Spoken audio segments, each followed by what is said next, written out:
Welcome back, U.S. history students. Hope everyone is doing well. Today we're going to be continuing with Unit 2, focusing on the Revolutionary Era. Um, just some reminders before we get started. The first marking period will be wrapping up on Friday, so tomorrow is the last day for the first marking period. All work is due at 4 p.m., and I've sent messages out to students who are currently failing, but the order we want to make things up is exams should be the first priority, then we have homeworks, then classworks. And the reality is we've only had two exam grades in this marking period. If you are missing one of those two exam grades, it's going to be difficult to pass the marking period, okay? So I can't stress enough that we need to make sure those exams are in, those homeworks are in, and then you can chip away at the classworks, okay? Today will be the last assignment that is going into marking period one's grade. Okay, so we'll introduce it with the aim and then we'll get moving. So our aim for today says, how can we identify the motives behind the Boston Tea Party and how it impacts relations with the British?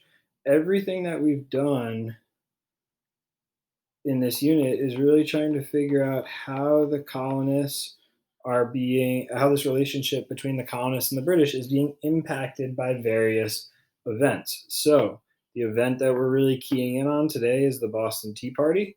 And once again, we're trying to figure out what is happening to this relationship as a result of the Tea Party. So our do now.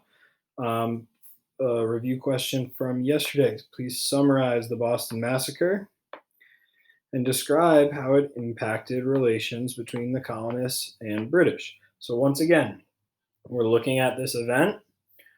We're summarizing what's going on with the event, and then we're describing how it is impacting the relations between the colonists and the British. And the reality is we should be seeing a trend in terms of how this relationship is going. Are things getting better? Is the relationship improving? Or are things getting worse? And try to pick up on that trend. A lot of US history is figuring out trends in society, social trends, political trends, economic trends. And this Revolutionary Era unit really is one large trend. So you can pause the video here. If you need to go back and look at your assignment from yesterday, that's fine. But we will pick up on the second slide for the first part of the activity today.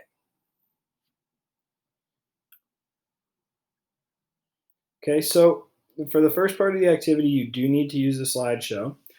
And it introduces this idea of having you think about if actions represent activism, vandalism, or some combination of both. So I'll read the instructions for you. It says, for each image, you'll decide if the action represents activism, vandalism, or a combination of the two. And we have some definitions below to help you think about these terms. So what is activism? Activism is the policy or action of using campaigning to bring about political or social change, while vandalism is the deliberate destruction or damage to public or private property. So what we're really thinking about is what makes an action, in your eyes, activism or vandalism. And what you're doing is using these four examples that are provided. And I've given you little descriptors of what they are underneath. So image 1 is right here. Image 2 is right here. Image 3 is on the bottom left. Image 4 is on the bottom right. And what you are going to be doing is using those images to help you fill out this chart on the activity page. So you can see the chart on the activity page right here.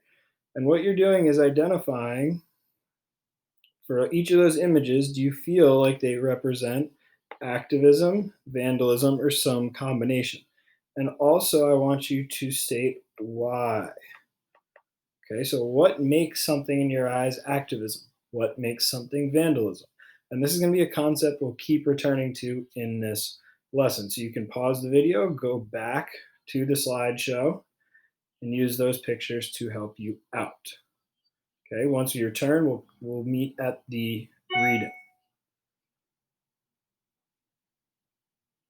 So we are now going to be starting to look at the Boston Tea Party specifically. Okay, and similar to yesterday, we have a secondary source that is provided. Okay, and then we have some questions found below. And also similar to what we've been doing the past couple of days, we're starting with this rank it activity. As we've talked about before, not all information in the text we read are created equal. When we have an analysis question or a essay question that we're focusing on responding to, we need to be able to determine what information will best help us answer that question. So what we're doing is we're thinking about what information in the text best helps you answer this question of how did tensions grow between colonists and the British? And you are ranking the information. So this is the most useful information from the text. And this should be a sentence that you can just pull from the text. The second is the second most useful. Third is the third most useful piece of information that answers this question. Okay. We then have some more of our kind of historical context questions. We have a why question, we have a what, and then the summary question loops back to the activity you did previously, which has you thinking about if, in your eyes, the Boston Tea Party was vandalism or activism. And remember, you're creating a claim. Choose a side. Make sure we are defending that claim. Okay, so you can pause the video here, work through this secondary source reading, and then we will meet on the last page of your activity. Okay, so the last page of our activity, we're now going to be looking at a primary source tied in with the effects of the Boston Tea Party. So as you can see, this source is titled Bostonians in Distress, and it's published in London in 1774. So this is created after the Boston Tea Party. Okay. And a couple of things we want to point out. When it's saying Bostonians in distress, Bostonians are people who live in Boston, who are part of the Massachusetts colony.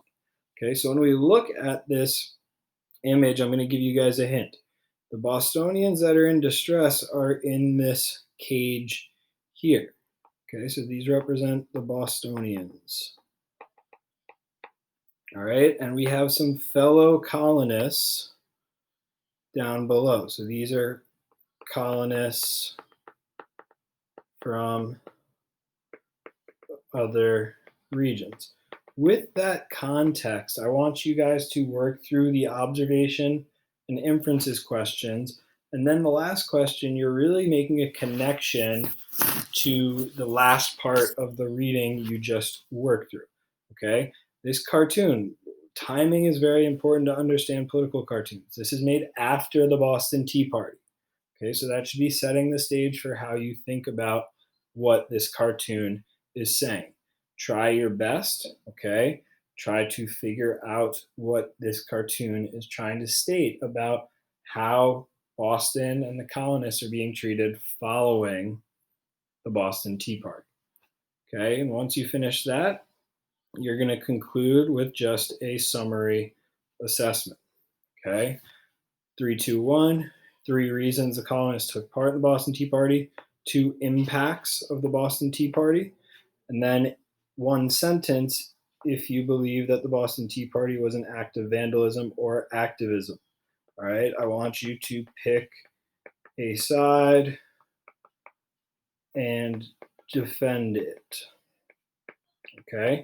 Today is going to be a live instruction day, so we won't be having our Zoom office hours. If you have a question, concern, you can always message me through the document, and I'll respond as soon as possible. We will return to having our office Zoom hours on Friday. I'll be sending out invitations specifically to students who need to make up work.